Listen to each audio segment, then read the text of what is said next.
podcast de l'article de Dr Anouar Cherkaoui, en coordination avec Dr Abderrahim Deraji à Séville, publié sur l'odj.ma. L'auteur a intitulé son article « La pratique de la pharmacie au Canada, quelles leçons pour le Maroc ?» Il commence son article ainsi. Le pharmacien canadien peut aujourd'hui prescrire des médicaments et procéder à des examens du patient. Il peut également substituer un médicament par un autre, et surtout, il perçoit en plus une rémunération pour l'acte pharmaceutique. En pratique, les pharmacies canadiennes sont dotées d'un espace de confidentialité où se déroule l'entretien pharmaceutique. Dans ce local, le pharmacien procède à l'analyse de l'ordonnance présentée par le patient, et dès qu'il constate la moindre incompréhension, qui peut nuire à la santé du malade, il en fait part à l'auteur de la prescription, à savoir le médecin. Le pharmacien donne aussi divers conseils cliniques aux malades et veille à prévenir les interactions pharmacologiques. Ces propos sont du professeur Mohamed Ben Ammar, professeur de pharmacologie et de toxicologie, qui a exercé pendant 42 ans au Canada. Il a par ailleurs dirigé une équipe de chercheurs sur le VIH/SIDA et le cancer. L'auteur poursuit son article ainsi. Le professeur Ben Ammar, d'origine tunisienne, a publié plusieurs livres sur le VIH, le cancer et les psychotropes. Ces propos ont été recueillis à Séville, par Dr Abderrahim Deraji, directeur du site marocain www.pharmacie.ma en envoyé spécial de www.lodj.ma, à l'occasion du Congrès international de la pharmacie, organisé les 20 et 21 septembre. Dans une longue interview publiée sur le site www.pharmacie.ma, professeur Mohamed Ben Ammar précise que la pharmacie communautaire a beaucoup évolué au Canada. Cela, c'est avant tout grâce à la pharmacie clinique, qui a permis aux pharmaciens d'offrir de nouveaux services à leurs patients. Cette implication du pharmacien n'est pas le fruit du hasard, car les pharmaciens canadiens se sont mobilisés et ont longtemps milité avant de voir se concrétiser ces acquis. Par ailleurs, professeur Ben Ammar rajoute dans l'interview accordée au Dr Abderrahim Deraji, que la pandémie du Covid-19 a également contribué à faire évoluer le rôle du pharmacien qui s'est vu conférer de nouvelles missions comme la vaccination et le dépistage de la Covid-19. Cette implication a permis de désengorger les hôpitaux et les structures de soins saturées par l'afflux des patients.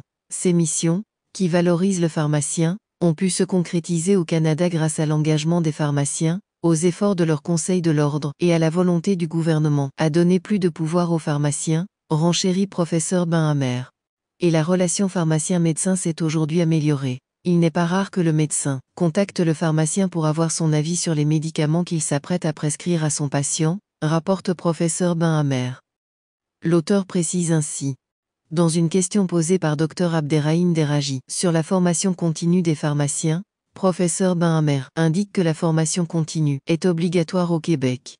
Preuve en est, dernièrement 62 pharmaciens ont été suspendus au Québec, pour ne pas avoir rempli le minimum de cours requis pour avoir l'accréditation relative à la formation continue. Alors, à l'heure de la généralisation de la couverture médicale, la formation continue des pharmaciens n'est toujours pas structurée au Maroc et reste tributaire du bon vouloir du pharmacien, indique Dr Deraji.